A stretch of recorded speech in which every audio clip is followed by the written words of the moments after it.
Hey everyone and welcome back to my channel.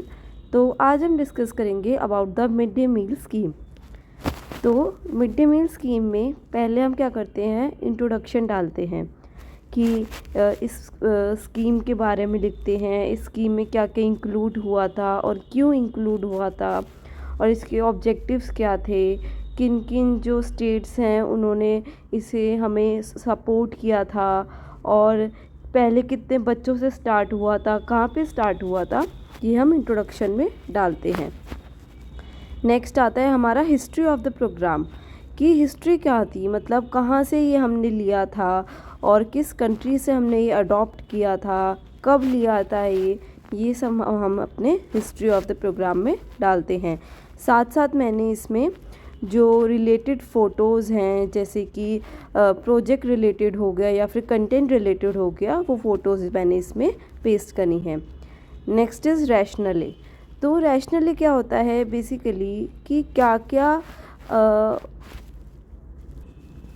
Reasons थे कि जो हमें ये स्टार्ट करना पड़ गया था।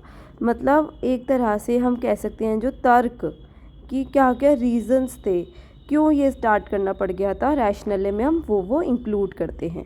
नेक्स्ट हमारा आता है ऑब्जेक्टिव्स कि इसके ऑब्जेक्टिव्स क्या थे कि हमने ये स्टार्ट करा तो है लेकिन हमें क्या चीज़ें फुलफ़िल करनी है, बच्चों की हमें नीड्स फुलफ़िल करनी है, बच्चों को हमें भूखा नहीं रखना। क्योंकि जो गवर्नमेंट स्कूल्स होते हैं बेसिकली उनमें कुछ बच्चे ऐसे भी होते हैं जो कि सुबह बिना कुछ खाए आ जाते हैं, उनसे क्या होता है, उनकी स्टडीज़ पे इफ़ेक्ट होता है।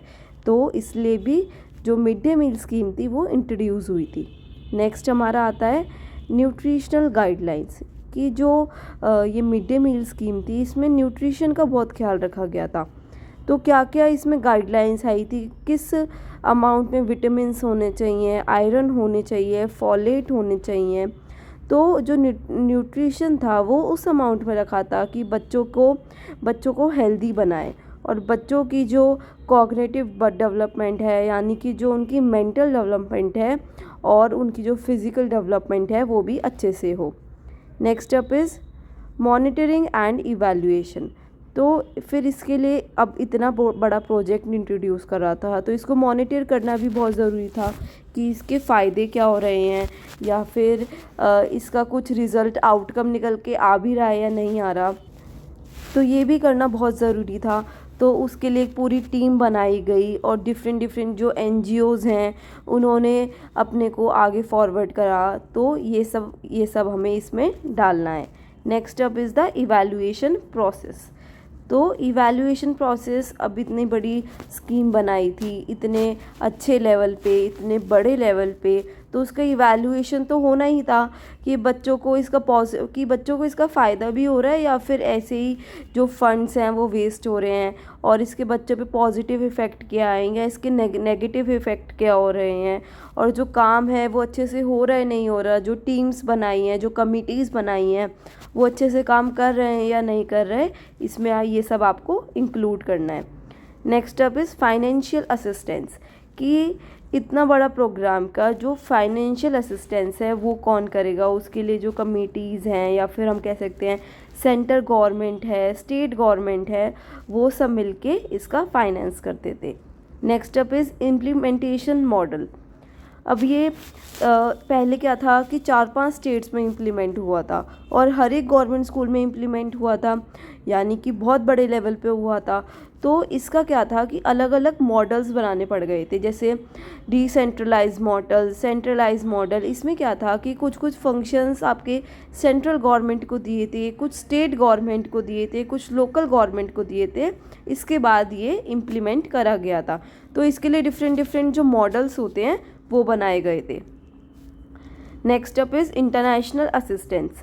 तो जैसे कि ये प्रोग्राम जो है ये पहले इंटरनेशनली ही होता था, वहाँ से इंडिया ने लिया था, तो उसका क्या असिस्टेंस था और क्या क्या आइडियाज़ हमने वहाँ से लिए थे और क्या क्या हमने ये सोचा था कि वहाँ के बच्चों को क्या फ़ायदा हो रहा है, तो ये हमारे यहाँ के जो इंडिया के बच्चे हैं उन्हें भी ये फ़ायदा मिलेगा। तो इन आस्पेक्ट्स को रख के ये जो मील है, ये जो स्कीम बनाई गई थी, तो वो हमने अडॉप्ट करा था। अब आता है मैकेनिज़्म। तो मैकेनिज़्म क्या होता है, बेसिकली ये होता है कि आपने क्या ट्रिक्स एंड टेक्निक्स करी या फिर आपने क्या क्या तरीके इसे इम्प्लीमेंट करने में यूज़ करे, क्या क्या आपको इसको मॉनिटर करने में यूज़ करा, या क्या क्या आपको इसे इवैल्यूएट करने में यूज़ करा, हम इसमें ये सब इंक्लूड करते हैं। देन नेक्स्ट अब हमारा आता है द सुप्रीम कोर्ट ऑर्डर। तो इसमें ये बहुत इम्पॉर्टेंट था कि सुप्रीम कोर्ट ने क्या ऑर्डर करा, क्योंकि जो सुप्रीम कोर्ट का ऑर्डर होता है वो हर एक गवर्नमेंट को, हर एक लेवल ऑफ द गवर्नमेंट को फॉलो करना होता है। तो इसमें ये था कि कोर्ट ने क्या ऑर्डर करा, उस हिसाब से उस पर एक रिपोर्ट है जो मैंने यहाँ पे लिखी है। नेक्स्ट अप आता है आपका इंटरिम ऑर्डर्स। तो जो इंटरिम ऑर्डर्स यानी कि इंटरनल ऑर्डर्स जो थे अलग अलग चीज़ों को लेके, जैसे कि बेसिक एंटाइटलमेंट क्या था, या फिर किचन शेड्स क्या थे, priority to the Dalit cooks, ये क्या थे, इनकी बेसिकली मैंने एग्जैक्ट टेक्स्ट लिखा है, एग्जैक्ट स्टेटमेंट लिखा है, और किस डेट पे ये ऑर्डर निकला गया था वो लिखा गया था, वो लिखा है। Next is audit approach. अब ऑडिट क्या होता है कि जैसे हम कहते हैं कि जो सीनियर्स होते हैं, सीनियर्स ऑफिसर्स होते हैं, उनका राउंड होता है कि जो पर्टिकुलर एक प्रोग्राम या फिर एक पर्टिकुलर स्कीम निकाली गई है वो ढंग से चल भी रही है या फिर नहीं चल रही है, या फिर बच्चों को उनका फ़ायदा हो रहा है या नहीं हो रहा, इसके लिए ऑडिट होते हैं। तो ये एक पर्टिकुलर इंटरवल्स में, पर्टिकुलर ड्यूरेशन के बाद ऑडिट्स होते हैं। तो इसमें ऑडिट अप्रोच भी हुई थी कि ये पर्टिकुलर ऑफिसर जो हैं वो इस स्कूल का ऑडिट करेंगे और ये देखेंगे कि बच्चों को जो मिड डे मील है वो अच्छे से मिल रहा है या फिर नहीं, या फिर जो न्यूट्रिशनल वैल्यू बच्चों को देनी है वो अच्छे से फुलफ़िल हो पा रही है या फिर नहीं हो पा रही। Next up is criticism. तो अब जो बड़ी चीज़ इंट्रोड्यूस होती है, कुछ भी होती है, तो उसका क्रिटिसिज्म तो होता ही है, हर एक लॉ का होता है, प्लस हर एक जो आपकी एजुकेशनल पॉलिसी निकलती है उसका क्रिटिसिज्म होता है। तो इसका भी हुआ था। तो ये बेसिकली सारे क्रिटिसिज्म है जो मैंने नोट डाउन करे थे। तो ये बेसिकली जो अपोजिशन पार्टीज़ होती हैं कभी कभी वो लिख देती हैं। तो ये सब आपके जो भी हुआ था ग्लोबली वो मैंने लिखा है। Next up is the conclusion, कि क्या कंक्लूजन हुआ इस जो स्कीम के बाद कि बच्चों को अच्छा मिला, अभी तक भी ये चल रहा है, बच्चों को इसका बहुत फ़ायदा हो रहा है, प्लस जो ड्रॉप आउट रेट है वो भी बहुत कम हुआ है। ड्रॉप आउट रेट होता है कि बच्चे बीच में ही छोड़ के चले जाते हैं और रीज़न पता भी नहीं होता क्या होता है। तो उसका पहले रीज़न्स यही होते थे, one of the biggest reason यही होता था कि बच्चे बिना कुछ खाए आ जाते थे, उन्हें कुछ समझ नहीं आता था पढ़ाई में, तो इससे जो ड्रॉप आउट रेट है वो भी बहुत कम हुआ था। So this is all about the mid day meal scheme. ये मैंने जो इससे मिड डे मील स्कीम से रिलेटेड फ़ोटोज़ हैं ये मैंने इसके लेफ़्ट हैंड साइड पे लगाई थी। आई होप आपको अच्छी लगी होगी वीडियो और आपको मिड डे मील समझ आया होगा। Thank you everyone.